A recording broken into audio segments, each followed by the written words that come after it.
This is a trick video on how to teach your dog to jump over your arms as if they're hurdles as they go in a circle. Go hop, go hop, hop, go hop. So Bliss, my Border Collie mix, he's just over 1 year old. He turned 1 a few months ago, and I did check his hips, and he's got fair hips for a Border Collie. It depends on the breed, but I had him down as a Border Collie on the test, but he's actually a mix. He's a Border Collie mixed with cattle dog, and it also says he has some German Shepherd and Rottweiler in there, and I'm guessing the Rottweiler is why he's such a goofy, friendly, sweet boy. Yeah, so I'm so glad. He's the perfect dog, perfect mix for me. He's just Mr. Happy-Go-Lucky, perfect service dog. Anyway, however, he is Mr. Slow and Steady. He's not like as whiplash fast as the other dogs, and because he has fair hips, I'm not going to be making him do lots of jumping tricks and agility and stuff like that. He could. Fair isn't so bad. But for teaching the hurdles, I'm going to keep the hurdles down low. But initially to train them, he's only going to be jumping as high as his ankles. So I'm going to use a pole to teach him to jump over the pole. And this is a great way to initially start working on teaching jumping tricks, especially if you're not very mobile, because then you don't have to run around and move. You could use a hurdle with like a wall with a barrier to initially train the dog to jump over the hurdle back and forth. And I do have a really cool beginning agility for fun. I'm not an expert at agility, only agility for fun. So I do have some links to, proper agility videos, getting started with agility, but this is agility for fun, and there's examples of jumping over hurdles rather than teaching the dog to jump over your arms. Okay, so we'll get started. So you first, with this trick, have to teach some initial behaviors. Oh, good job. He thinks he's still doing the settle. Go get it. So you want to teach your dog to go in a circle around you to the left and the right. And this is a great game to stimulate your dog's, physical and mental stimulation. So like with a Border Collie or a fast-moving breed, teaching them to walk around you first. You can have 2 speeds, walking around you and also running around you. But eventually they're going to be moving fast. If you have one of those dogs that are slow and steady, like this boy, and your tricks look kind of slow, or you want to impress someone with the dog's speed, if a dog is jumping, they immediately look active. When they do the jump, they're going to move fast. So adding a little jump into a trick routine can make your dog look more flashy. So if you you might not even have a trick routine, but it's a great way to add variety to your dog's life, and that's really going to improve their quality of life doing fun things with you. He's like, give me the treats already. So I have easy to throw treats that aren't messy. They're kibble. You could use round freeze-dried treats. I have some over there, but he really likes this kibble because I don't feed them kibble for food. So kibble is like very exciting to them, and I can't see you because he's very excited about it. So I put the bowl of food down in between my legs like this so that a treat bag isn't going to get in the way, and I'm just going to throw a treat behind me and then put another treat down here. And you can initially train it with clicker training, so you throw the treat behind you and then you're picking the dog up on the other side and you're clicking the movement and you're feeding in the direction the dog's going. That's what I learned from Bob Bailey. You click the movement that the dog is going. If you want an active dog, you're clicking, moving, and then you feed them just a little bit ahead of where you clicked. So you don't have a dog that's walking and stopping. There's like a beautiful fluid movement. And then you just keep doing that. You don't even need to mark it first. You can just be feeding them in a circle like this. And I would suggest to go both ways. So if you have the dog go this way and then they come back around the front, just lure them further back behind you before picking them up. And you can do it with 2 hands or 1 hand as I'm doing right now. Okay, then you can add a cue. So mine is, for this direction, is go circle. And I actually only have the hurdles in one direction and do jumping tricks in the other direction, turning, because I don't want to have confusion with the human and dog and have the dog jump in my face. In fact, I did have Halo jump in my face a few months ago, and it really damaged my mouth.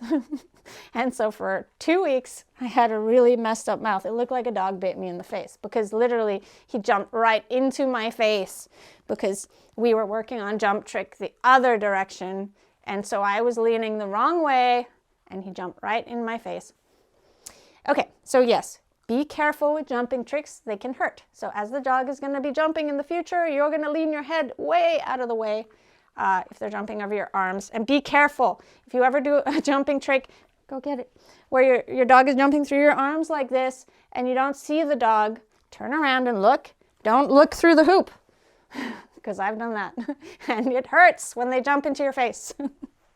Okay, so he's going round and round and then we're going to go the other way. This is a great trick for older dogs too, to keep them active and engaged, is walking in a circle around you. Get it? Especially if you had a dog that was had some injury and they're just allowed to walk, you could do the slow walking around you. You can add speed and enthusiasm later, and with the jumps, that's going to happen. Okay, so this is the other direction. I don't want to confuse him, but you want to work on both directions. But if you're just about to work on the jumping trick, I would suggest just working on one direction a few days in a row before then adding the jump in. So you can add the verbal cue, and mine is go circle. So you say go circle, and then you lure the dog behind you, mark and reinforce. I don't know why he shook his head. I hope it wasn't because of the clicker. Okay, so my clicker is muffled with a piece of poster tack, but you can use a marker word. If you have a really loud clicker and you click that close to the dog's ear, it's going to hurt. Okay, so when I get to the point of having the hurdles out, I'm not going to use the clicker just because it's harder to hold, and I'm going to use a marker word. Okay, so I'm going to say go circle and give him a gesture like that. Good. Go circle and make it easier with the gesture because he's not getting it. He's just shaking his head because he has something in his ear. Okay. So now I'm going to say go circle and not move because we've worked on this and he does know, oh no, he's going to settle. So if your dog settles down while you're working, you can just toss a treat to reset them. And then, because they don't know what to do. So it's much better when your dog says, I don't know what to do, I'll lay down. Much better than I don't know what to do, I'll bark at you or paw at you or jump and bite your face. Okay, are you ready? Go circle. Awesome. Woo! So you can also build in the enthusiasm if go circle. If you throw the treat. Woohoo! Good job. Yeah! Hee hee. There it is. Get it. Woohoo! And you can see, get it. Yeah! That got him a little bit more excited. But I don't want him too excited because I want a really nice, precise behavior. And then I'm going to add the speed. Because if you get fast and sloppy and then you try to add duration of jumps or behaviors, you can get frustration, barking and whining, or overexcitement and things like that. And imprecise behaviors. Okay, so now we worked on that. I'm actually going to use poles, but you could lure your dog over your arm if you want to, but poles make it way easier. So I'm going to go get those poles.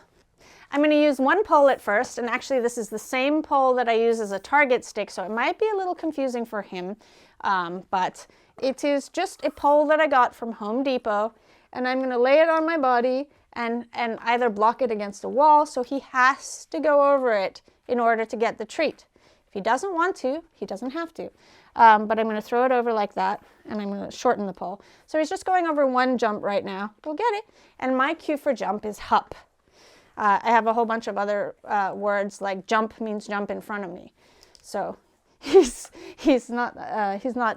kicked into the pole. But that's okay. At first, you're just reinforcing and marking him for going over. So you're going to click as the dog goes over, say yes, and then feed a treat.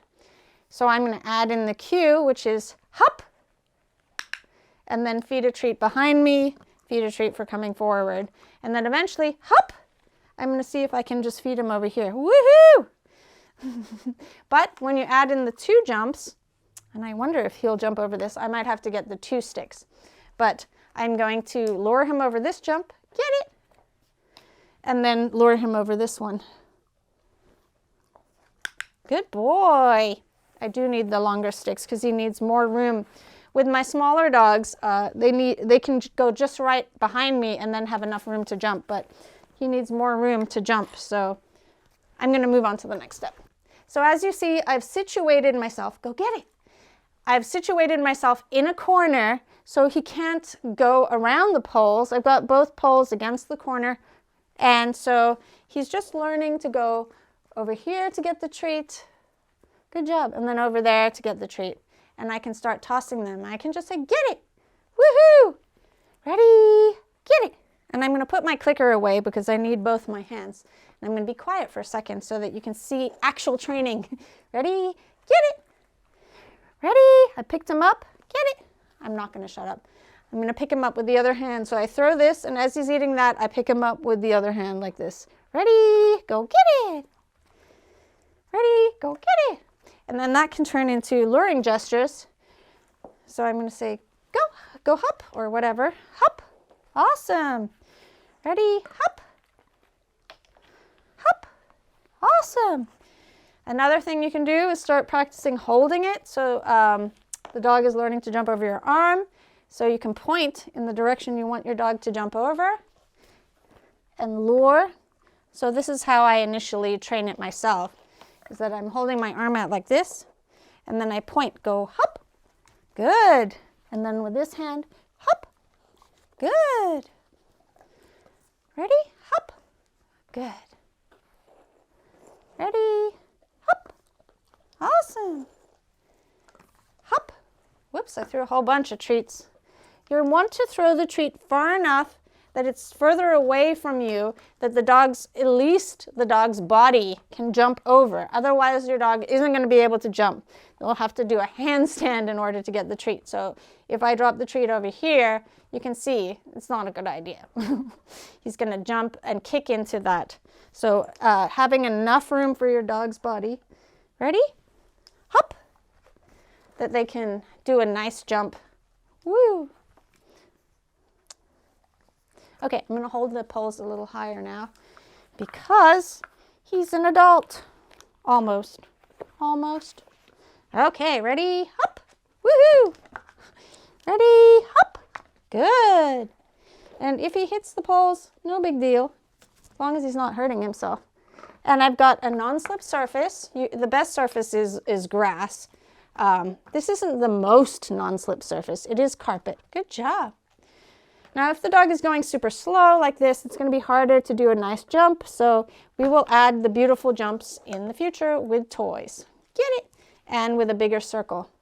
Okay, so I'm working on two criteria at the moment. One is getting the poles higher. The other is incorporating my arms. And then a third thing that I will do is reduce how many treats I give in the future so he does more jumps for, like, goes around and around for less treats. Okay, so, because it will look not as cool if you're like tossing a treat after every jump. It's not a smooth, beautiful movement as you saw in the beginning clips. Okay, so now I'm going to practice with my arm there again. In fact, I might even practice without the poles to show you that example. Whoop. So without the poles, I'm going to go back and make it super easy and say, go hop. Good. Ready? Bliss, hop. Good. Let's go hop. Awesome.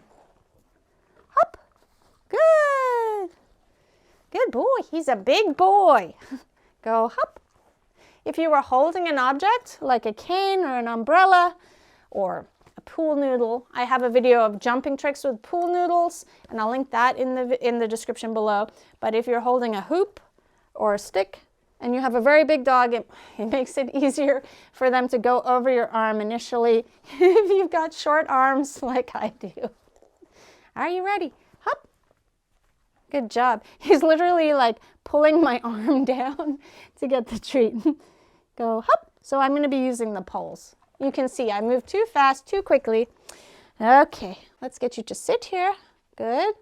Thank you so much for watching. Don't forget to hit that subscribe button. And if you'd like to become a supporting member of channel KikoPop, that gains you access to 1 extra video a month in the members section of my YouTube channel. You can click the join button. See you later. Can you wave? Good boy.